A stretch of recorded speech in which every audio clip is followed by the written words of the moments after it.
joining the class today. Let me share the screen.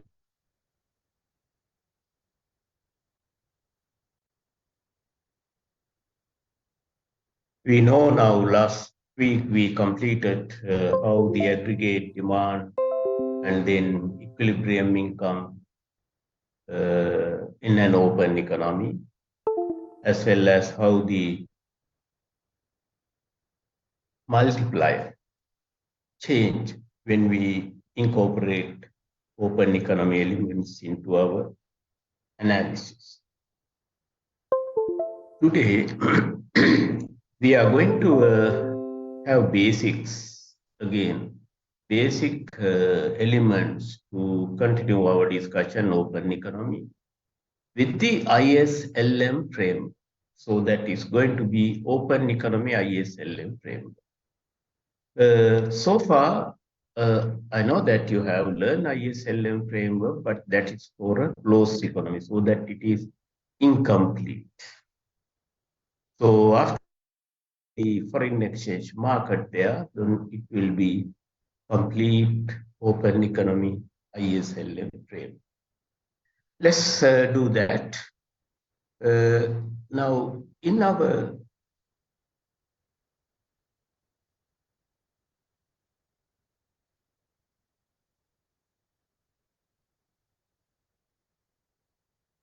ISLM economic framework,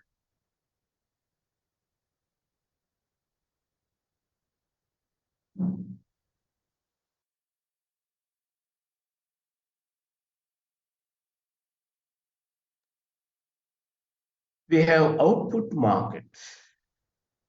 So we learn about it. And the equilibrium condition in our output market is known as total supply or total income equals aggregate demand. And the aggregate demand depends on a couple of variables now. We learned it last week. That is local, our domestic national income, domestic interest rate. Why we use now this term domestic? Because we are going to have foreign variables also. And then the next one is, if you recognize, that is real exchange rate, nominal exchange rate into foreign price level over domestic price level. So altogether this ratio, this formula tells us it is real exchange.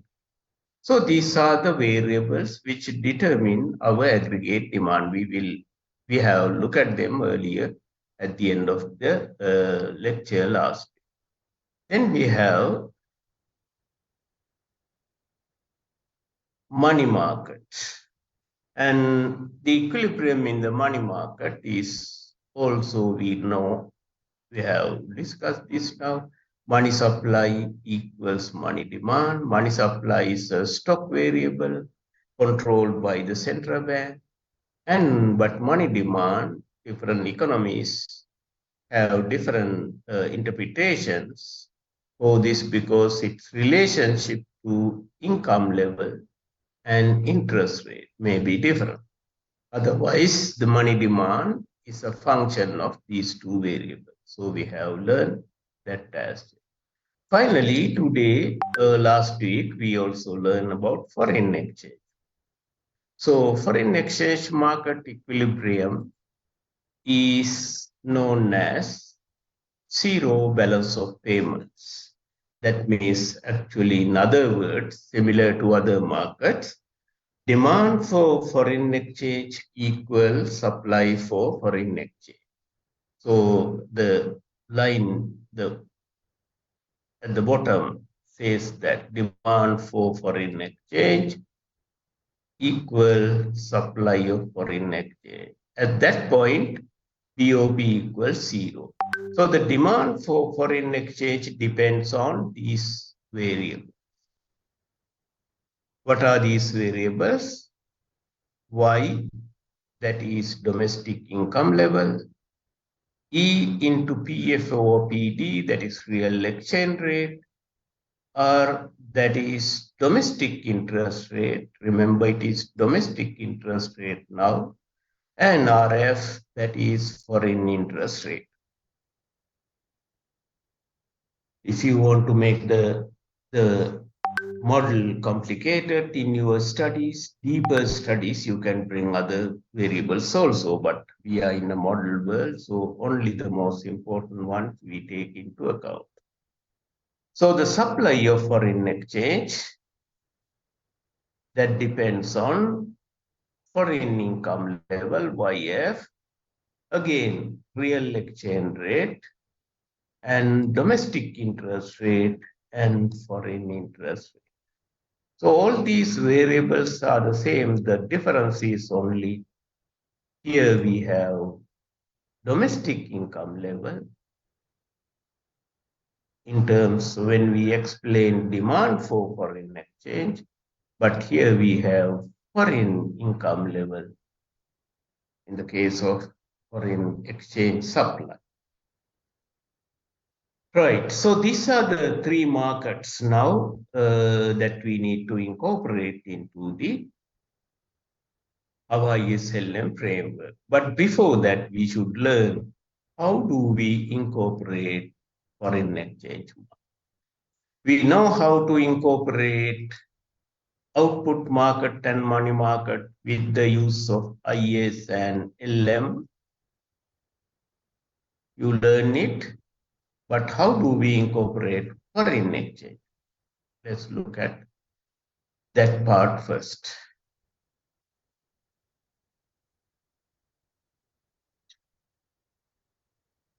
This is again the balance of payment structure. So we have current account there, the first account, and we explain trade in goods and services.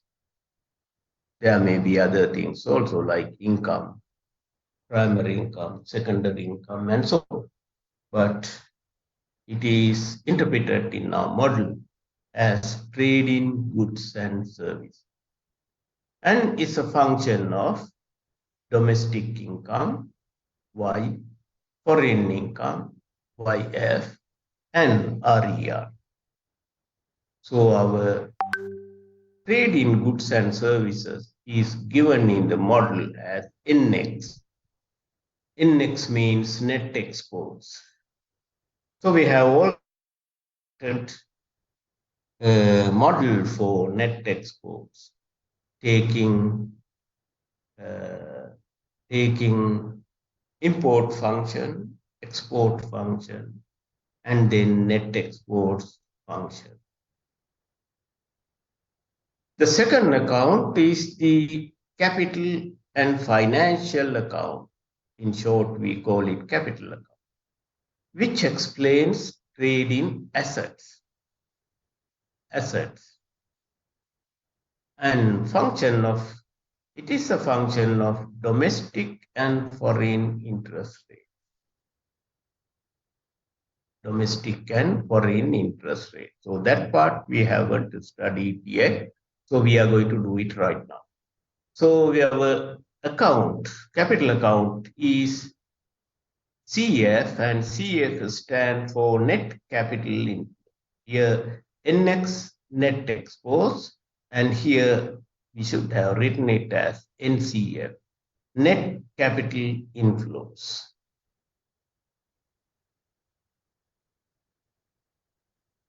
Then our BOP is the sum of the two accounts. So you can see NX, which depends on domestic income, and let us other variables which are in red, we assume that those variables are given. When foreign income level and real interest rate, real exchange rate, when these two variables are given, our index depends on O is a function of Y. Similarly, the capital account.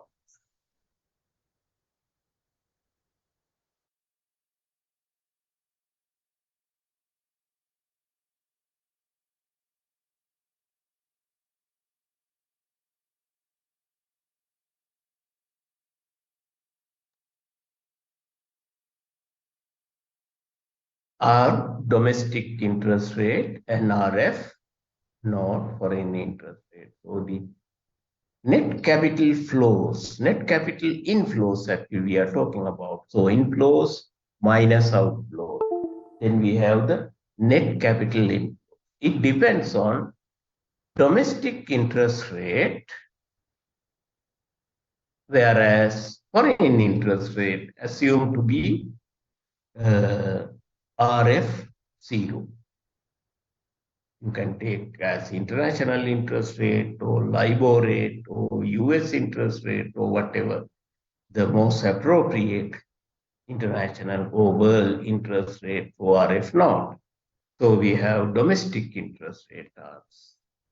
Sum of the two account is our balance of payment.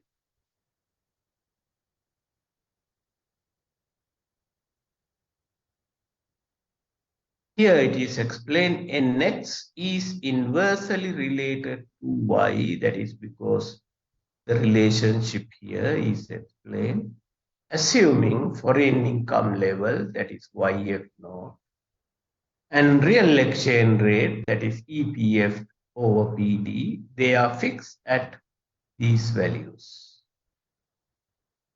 Otherwise, which can also influence NX. Then the CF, it is positively related to R. So the relationship between these two variables is a positive relationship, assuming foreign interest rate is fixed at RF 0.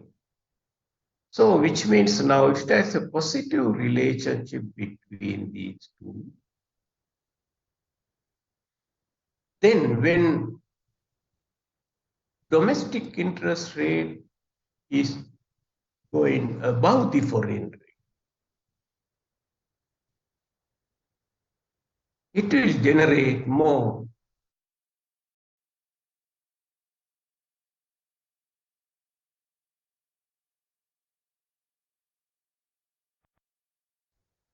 under this condition. So in this, we have an important assumption. That is actually the risk factor is the same and everything else would be the same. And there is no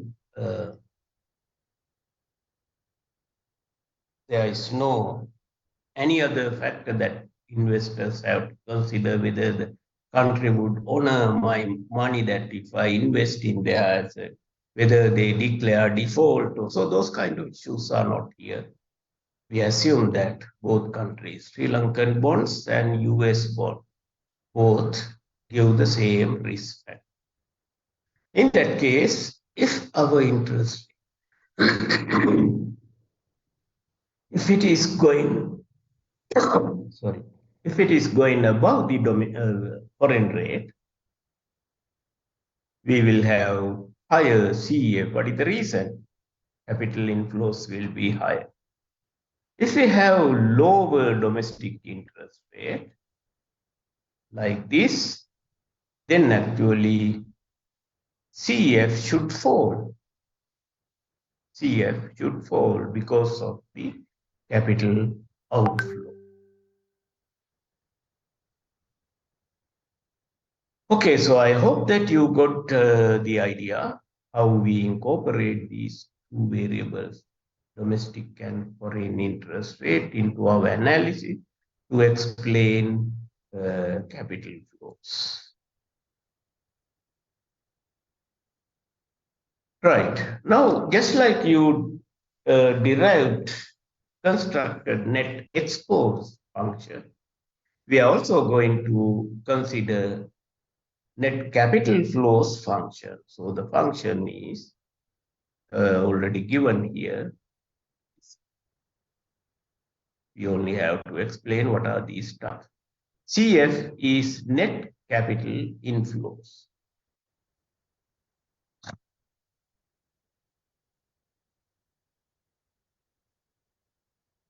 K is a coefficient explaining how capital flows become sensitive to interest rate change. Responsiveness of capital flows to interest rate change.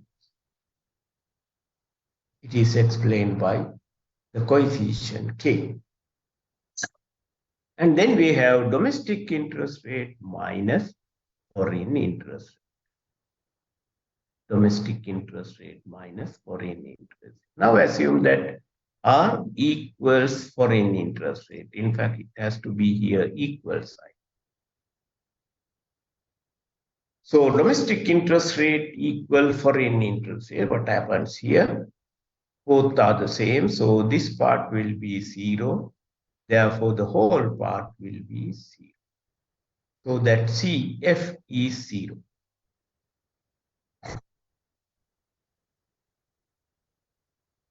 When the domestic interest rate running above the foreign rate, that will generate more capital inflows, more than the outflows, resulting in a positive net capital. And the interest rate going below the foreign rate, then we have more outflows than in, so that CF, net capital inflows, would be negative.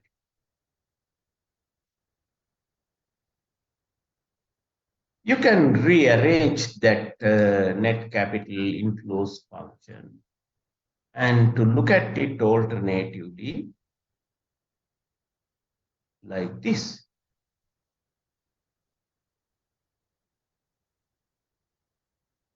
It is the rearrangement of the same equation.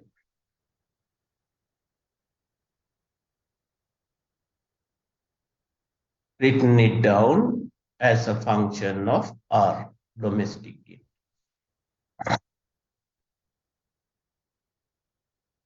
So now when we look at that one, we can identify a couple of points to draw a graph. For example, capital flows, net capital flows should be 0 when domestic interest rate equal foreign rate.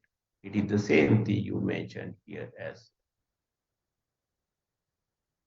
When R equals 0, that means interest rate comes down to 0. This one you can solve the equation for CF. And after solving it, you will get the negative value, which is this one. So it's a deficit because it's a minus value. Coefficient into foreign interest. And then when you get the derivative of this equation, derivative dr over dcf, you will get 1 over k as the value, that is the derivative, or you call it the slope. Right, now let's put this information on a graph. You draw the graph like this. You have vertical axis showing domestic interest. And you have horizontal axis showing net capital inflows, that is CF. Foreign interest rate, that is given at RF naught. RF naught. So that when RF naught equal, or local interest rate equal RF naught, that is given here, also in the second case here.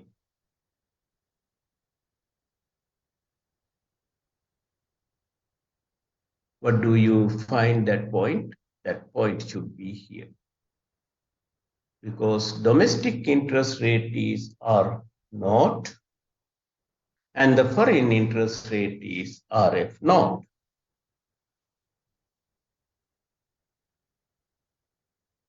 Both are the same. So inflows and outflows become same technically, so that you can see the origin point of origin so that it is 0 at this. When R equals 0, you can see it here, then CF should be minus K into RF. So 0 means interest rate should come down to this level, and then you have the second point here. It's a negative figure.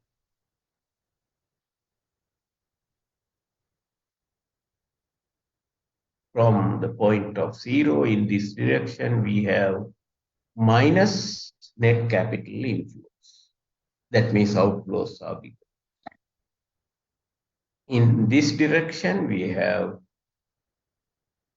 positive figures. That means net capital inflows are positive because inflows are bigger than the outflows. And we have a point like that. For example, if you take this one,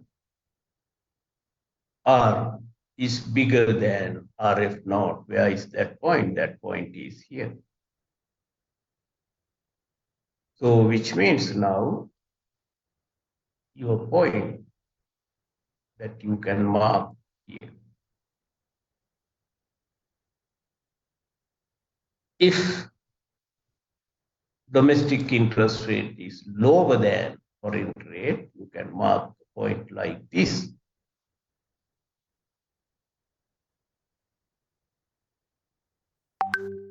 So you have now 3 points. So you connect the 3 points. 1, 2, and also this one. 3 points. You need only 2 points. After you connect all 3 points, you get a line. That line is our CF line.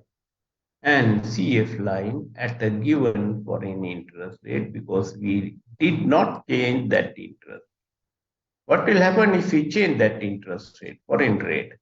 We have to shift this line upward and down.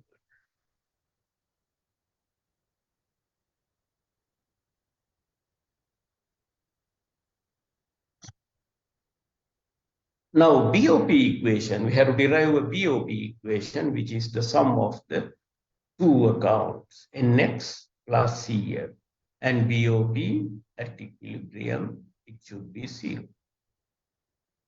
So NX means this first equation, NX equal X0 minus M0, that is the intercept, minus simple M, that is the marginal propensity to import, the coefficient, and Y is the national income level.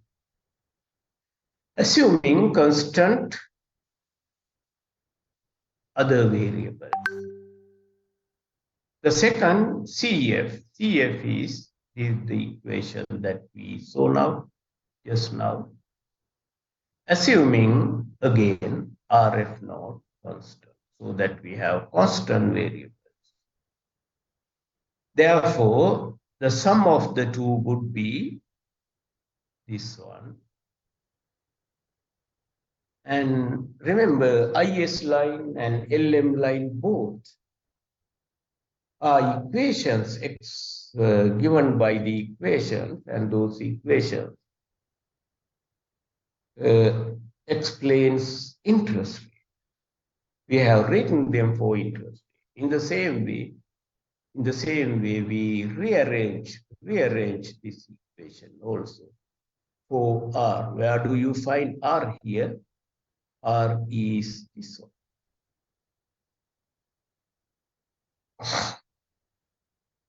So then you remove the brackets here.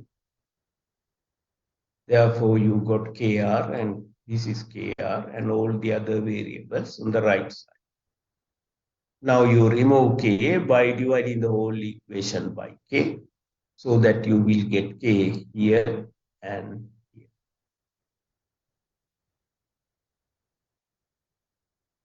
This is the equation for the BOP line. Just like IS and LME, you can see intercept,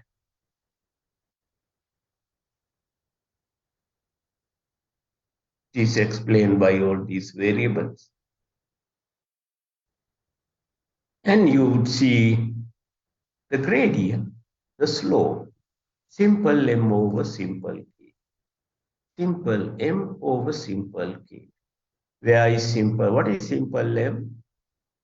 What's the responsiveness of imports to changes in income level?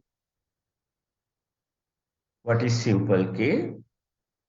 The responsiveness of capital flows to changes in interest. Changes in interest. Gradient. Okay, now we can construct our BOP line. BOP is 0, right? Even if the central bank intervene, even if it is by the market forces, BOP should come to 0 level. Let me tell you that practically you can examine your balance of payment sheet from the central bank report. At the end, you will see overall balance. If it is minus 100 million, that means there is a deficit in 100 million. And the next line would be monetary movements. And the monetary movements line says plus 100.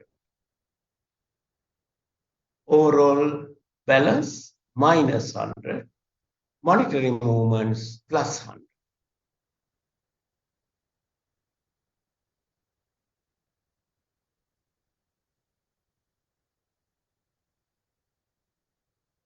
Which means it becomes 0.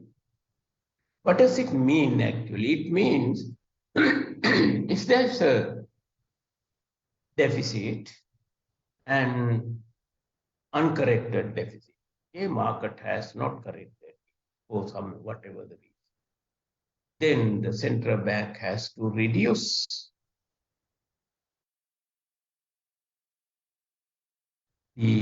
that 100 from the foreign exchange reserves and then bring it to 0. If there is a surplus 100 million, the central bank has to bring it to the stock of foreign reserves and add up to the reserves. In this way, it is brought to 0 level. That is through the intervention. If it is not through intervention, this is what will happen. Let me explain. There is this is originally we start with 0. Okay, BOP is 0. And the next year we will find that there is an increase in income level because of the economic growth. What will happen now? It will raise imports also.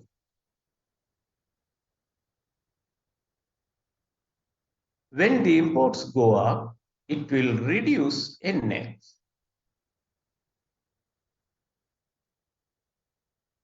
By looking at the NX function, you can understand that relation.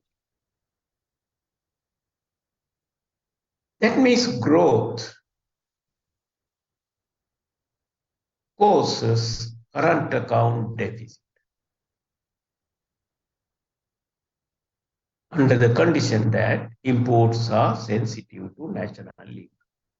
Because when the economy grows, we must import more. So now what happens here? NX become 0, below 0, or it should go down as a result of the first point. Now for the same point, same reasoning, that means increase in growth, it will also raise demand for money because money demand depends on income level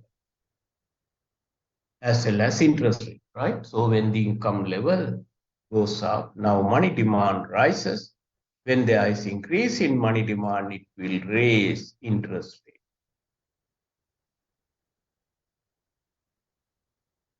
domestic interest rate. When the domestic interest rate rises, it will generate capital inflows, and the capital inflows raise the CF value.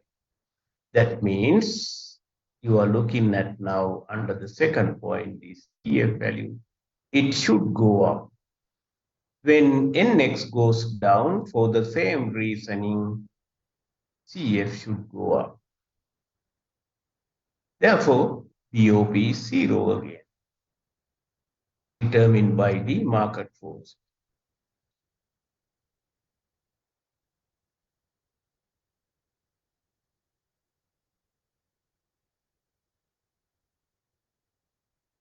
Right, let's put this on a graph. I prefer if you take a piece of paper and a pencil, because otherwise this construction might confuse you later. So to avoid those subsequent confusion, we will do it together. Okay, we are going to bring here two graphs that we have already learned. And then finally the ISLM framework is like this. So I hope you remember this graph, that is net expose function. And this one, yeah, is net export function. And the bottom left corner, you have net capital flows function. We are familiar with both tools. So BOP is the sum of the two.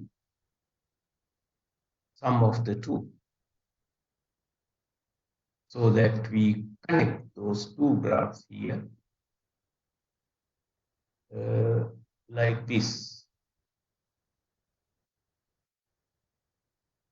For example, let me draw together with you, and this is our NX. Our NX is 0 at this point, or at this income level Y0. So we extend that line to this point and mark Y0 here. This red line doesn't exist still, right? I will have to draw it. That is the BOB line.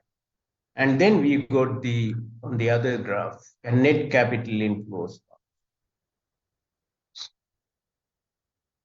We have CF, you can see, net capital flows function, and the equilibrium interest rate R0, and we extend that line also here. So the both lines meet at this point, point A.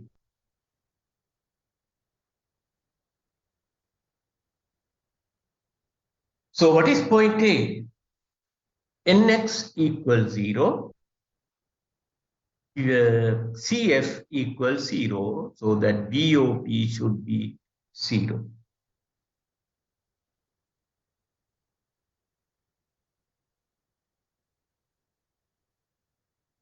Then we allow an increase in income level from Y0 to Y1, so that you got this dotted line to indicate that part, dotted line. So what will happen now?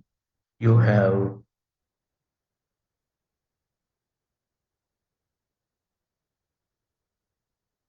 this line.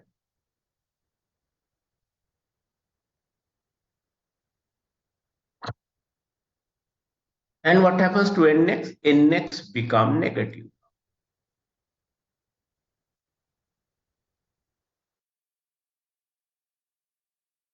We have a trade.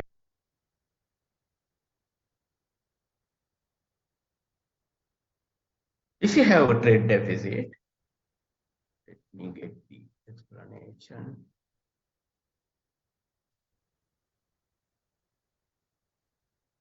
We don't have any explanation here. That's okay.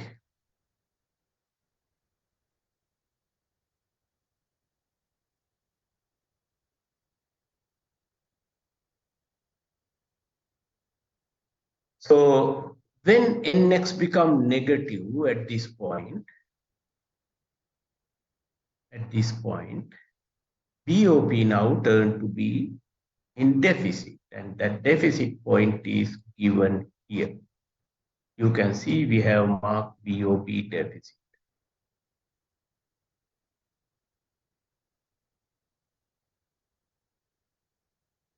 With the increase in income level from this point to this point, we know now there should be something happening in the money market.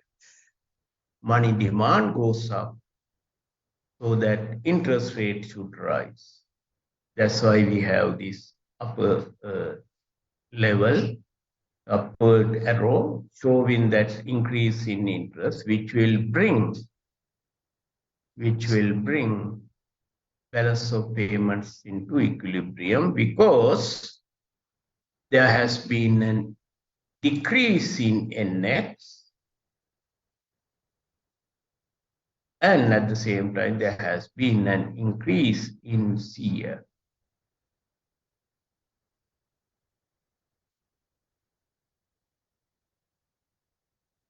So the POP is 0 again at this point.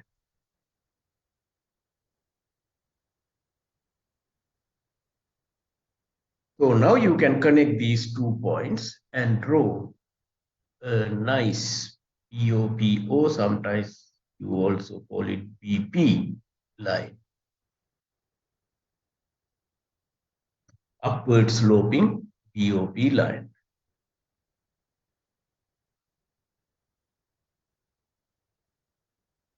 Now again, at any point on the line, we should know that there is equilibrium in the foreign exchange market. That means any point on the line shows BOP equals 0.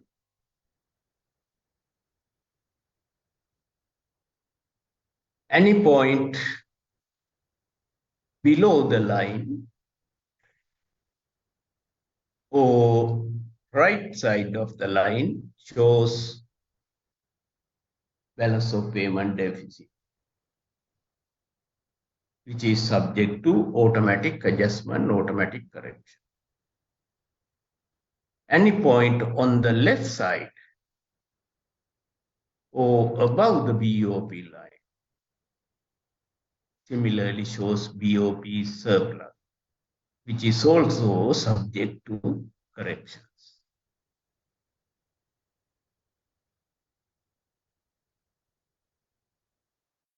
Yeah. So I hope you got the points, and like to give you 1 more minute to complete this section. If you have any questions, you can also. Next, we are going to look at the position of this line and the slope of this line.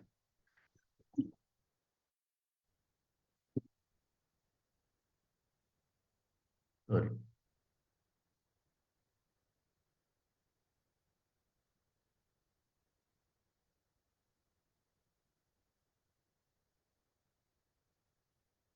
Position means the shift in the line, upward shift or downward shift. What would determine that kind of change? Slope of the line means steeper, and it's becoming steeper or flatter. What will make a steeper and flatter line? So let's have a look at them as well. Here you can see again we got this equation, BOP equation. You can see that here. BOP equation, because it is necessary for us to have BOP equation. The reason is position is determined by the intercept.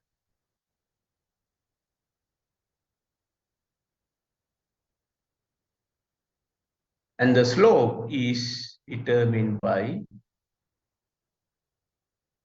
M over K, gradient. So what does this BOP line shows? Just like IS and LM, it will also explain to us the interest rate and income level. You have interest rate on the vertical axis and income level on the horizontal axis. Combinations which bring balance of payments or the foreign exchange market into equilibrium position. So for example, now we have here interest rate R naught and income level Y naught, so that if you have BOP equilibrium at point A, okay, at A, and then what will happen if there is an increase in income? But we look at this one because it is the one which is given here. At point A, BOP equals 0 when income and interest rates are Y0 and R0. Now we assume that there is an increase in income level. Increase in income level. What will happen? The economy will move to point B. What is the status of point B? BOP is now in deficit. What is the reason for the deficit? Because of the increase in imports, which reduce the value of the net exports.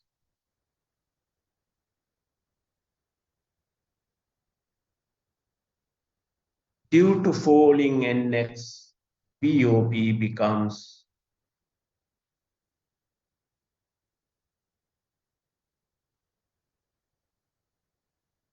a deficit.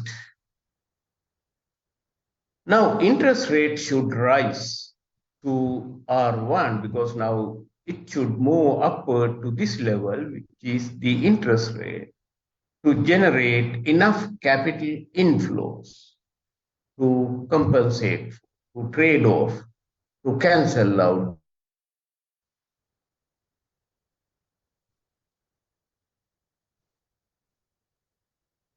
So when the interest rate rises to point C, you can see again the BOP is in equilibrium, and we are here at this point.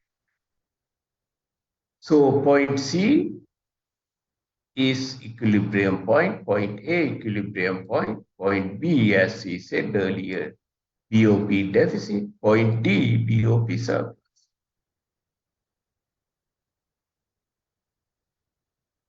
Automatic adjustment mechanism.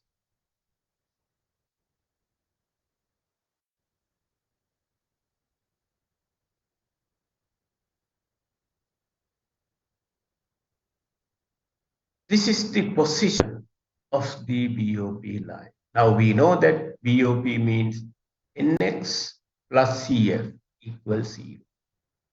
So all the variables in red are constant, given variables, and the variables in black, that means Y, which determine NX, and domestic are interest rate, which determine CF.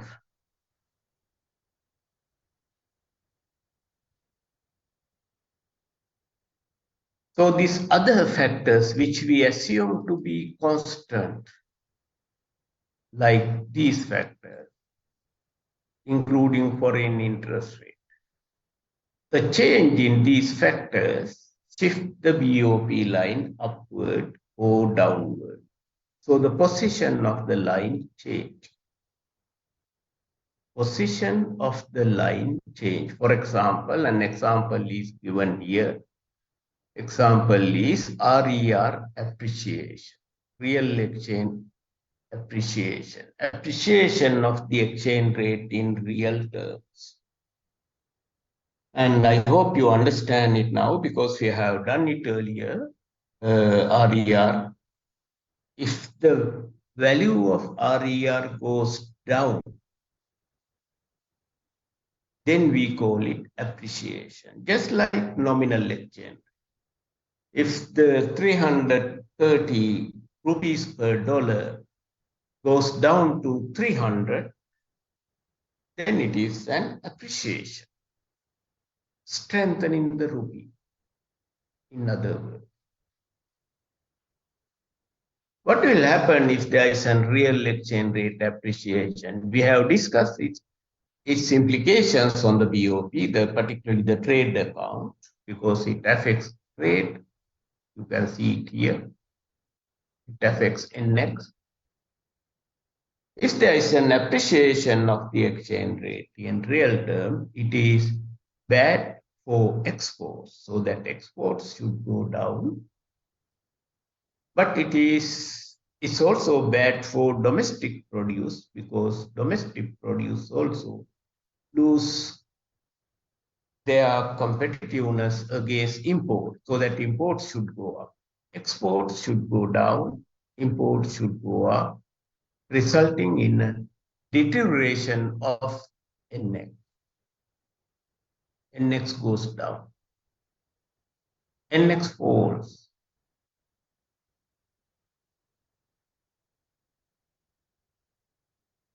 So that there will be a BOP deficit.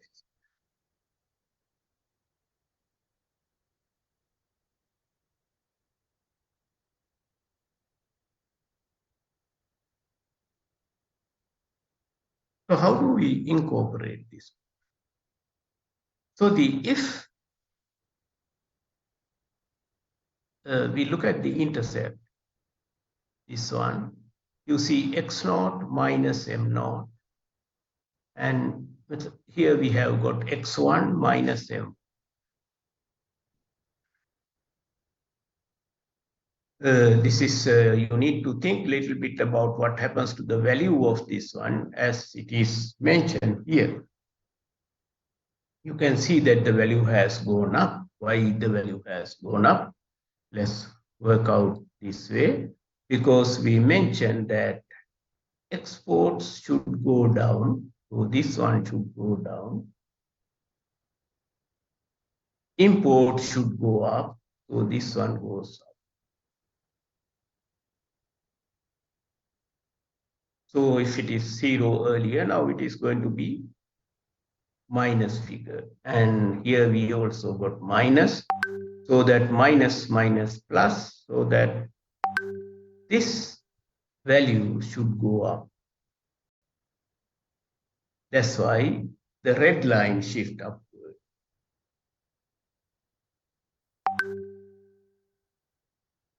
You see here, RER appreciation, shift the BOP line up.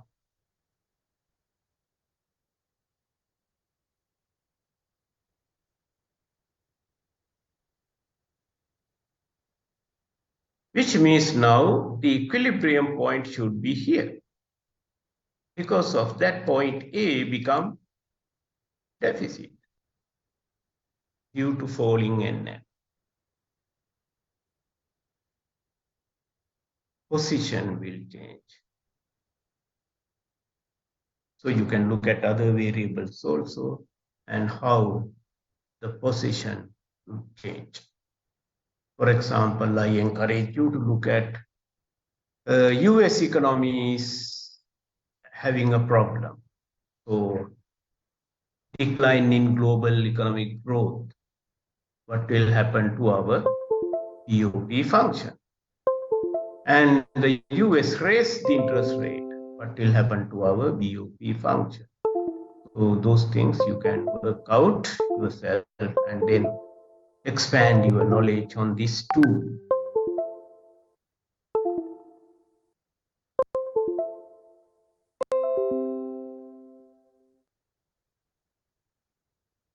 Next thing, slope. Slope. And we know that the slope is explained by this ratio, M over K. But I have given here 4 situations. First, let's start with horizontal BOP, the black line. Horizontal BOP tells us that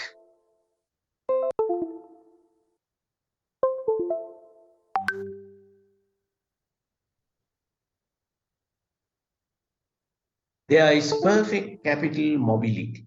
That means the capital account is fully liberalized. Fully liberalized. That means if the Sri Lankan capital account is fully liberalized, you can change your money into dollars anywhere. Nobody asks you questions, and you can invest in US bonds, Euro bonds, any other bonds. Foreigners can also come here and buy our bonds indefinitely. There is no ceiling like 5% of outstanding bonds, unlimited. There is no transaction, no regulations preventing dollar inflows and outflows. That is perfect capital mobility. So maybe that doesn't exist in the world, but you can assume that there are, like the countries like the US, closer to that level. So the countries with more liberal capital accounts will have a more elastic one. So this is the extreme case of that. What will happen here? This K becomes infinite.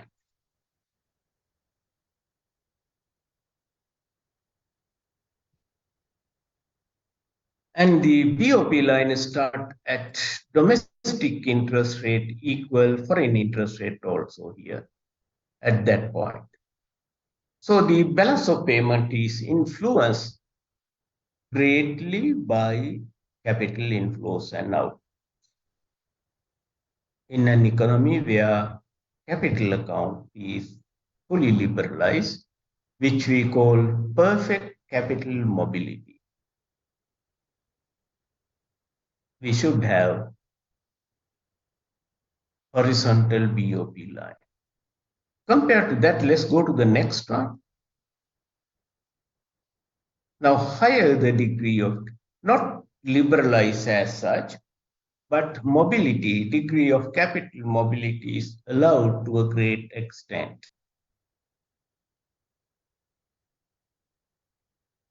So that you will have a more elastic, it's not perfectly horizontal line, but more elastic line like this red one. Go to the blue one. The capital mobility is restricted more compared with the red one here in this economy. So which means actually if you look at this ratio, which explains the slope, this ratio of this blue line is either you have higher M or you have lower K. Both will raise the slope of the line.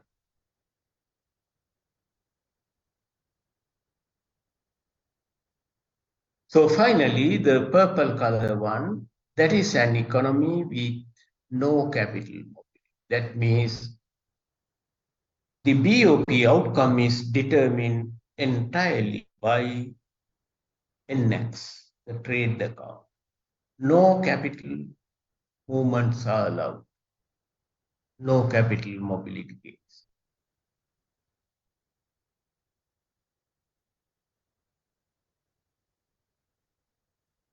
So in countries where capital account is liberalized, BOP line becomes more elastic.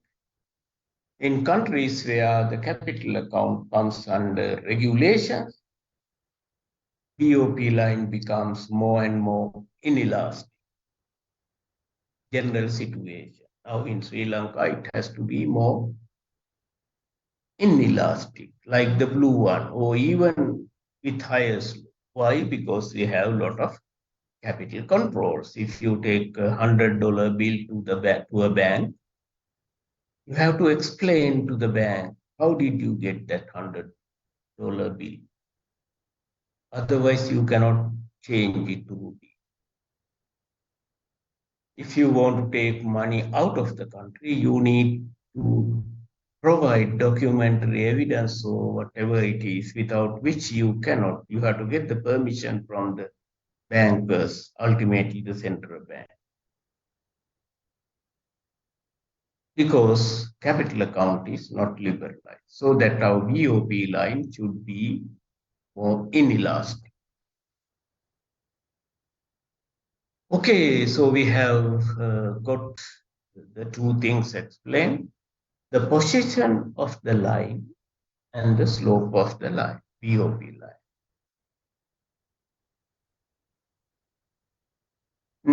I I think I explained this diagram also.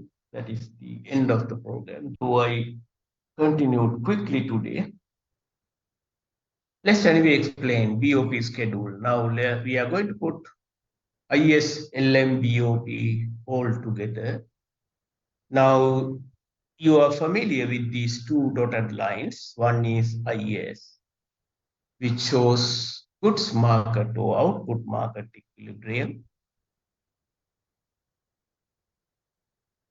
Other one is LM, which shows money market equilibrium. And we have learned that all two markets are in equilibrium at point A, at the intersection point. If the ISLM framework, you have interest rate on the vertical axis and the income level on the horizontal axis.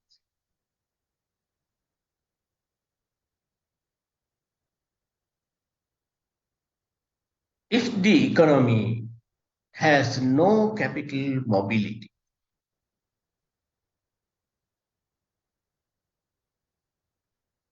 that means capital account is not liberalized.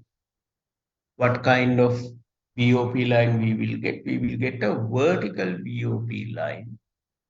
And the meaning of that vertical BOP line, this is one extreme end, okay? There may be no country in the world with this character, but anyway, but very close to that level, there are countries. But technically, we should learn the implications of that so that we can understand the other better. No capital mobility. Our BOP line should be vertical. And vertical means the entire BOP outcome is determined by index, the trade account. The blue line is like that. So at the given income level, which is Y naught in this case, BOP is 0. Any point on this line shows BOP is 0, so that point A, you can see all three markets are in equilibrium, even though it is hypothetical. All three markets are in equilibrium.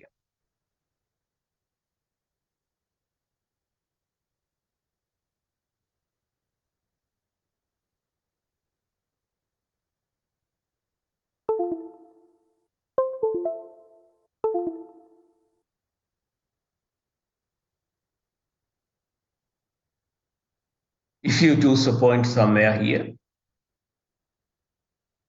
before that, let's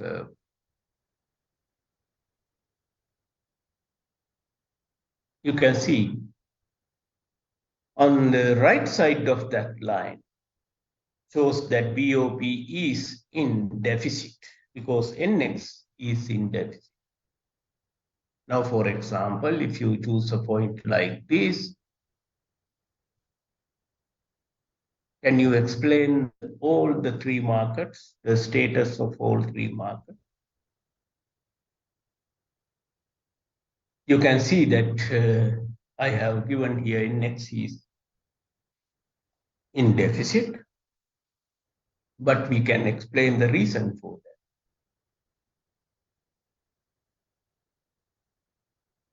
Because income level is higher than Y0, which generates more imports, so that at this point that I have marked, red point, red dot, BOP is in deficit. And IS, yes, IS is also. Output market is also, you need to explain why it is excess demand there. And we have explained when we construct the IS line. And LM, money market is in equilibrium because this red dot is on the LM line. So on the left side of the equation, the BOP line, we have higher. Higher means positive trade balance, resulting in BOP surplus. The reason, because some income level is lower than Y0. And here income level is higher than Y0.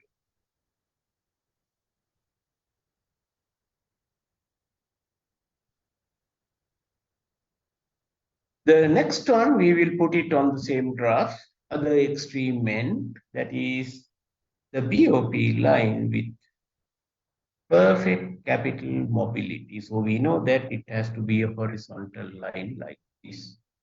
And that line began at the point where domestic interest rate equals foreign interest rate. And the balance of payment outcome is influenced greatly by capital inflows and outflows.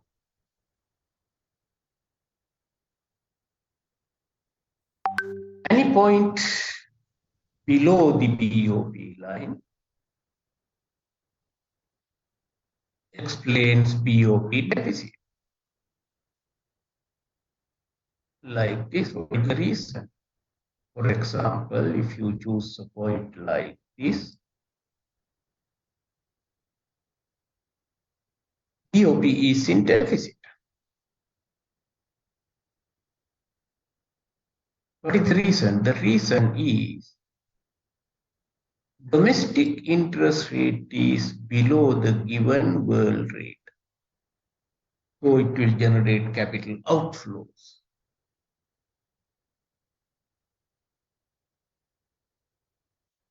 Capital outflows.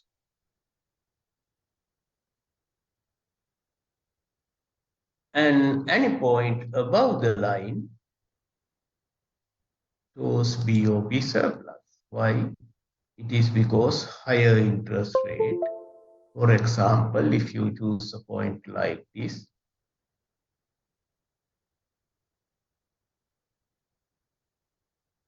you can see none of the markets is in equilibrium at this point.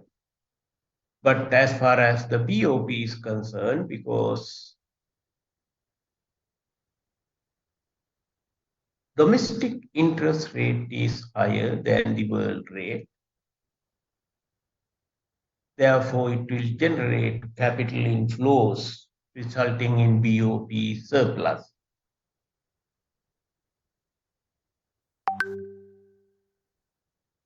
Okay, so that will bring us to the conclusion of today's lectures.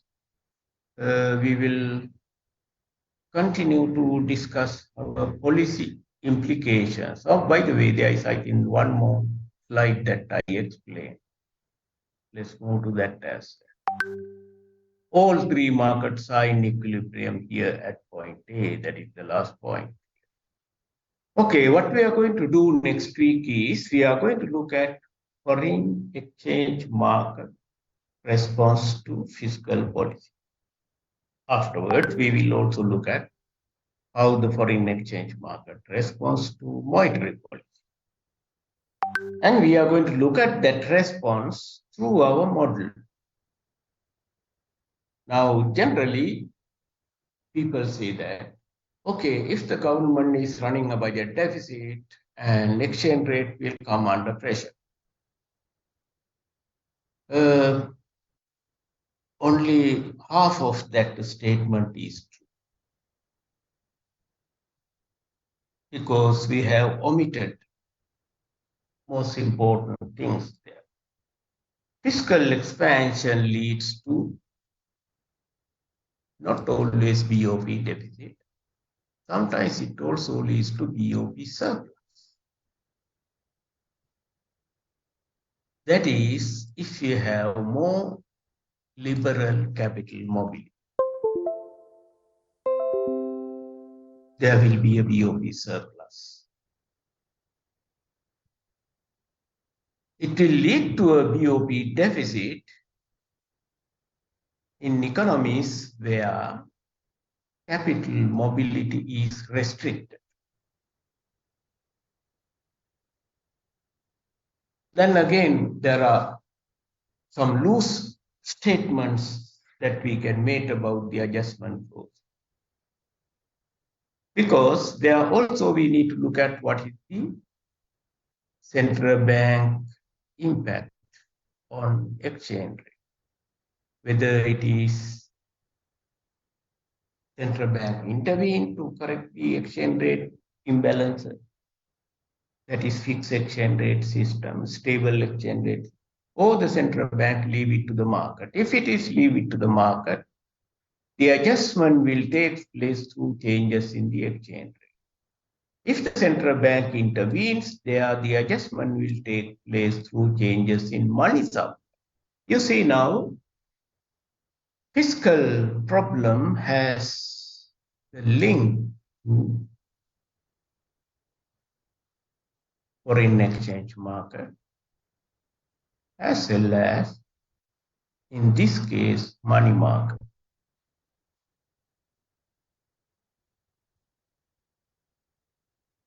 Assumption, we are maintaining a very important assumption. That means price level has nothing to do with it. So these outcomes that we mentioned here, these also remain true only if we assume that price level does not respond. If the price level responds, all these conclusions might be different. We will continue our discussion next week. So thank you for joining today.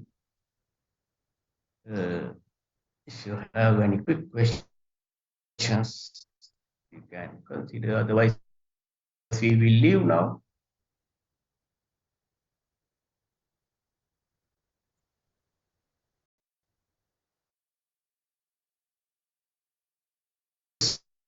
You can read undergraduate. I promised last time I'm going to upload it. Okay, undergraduate note. I will keep it uploaded.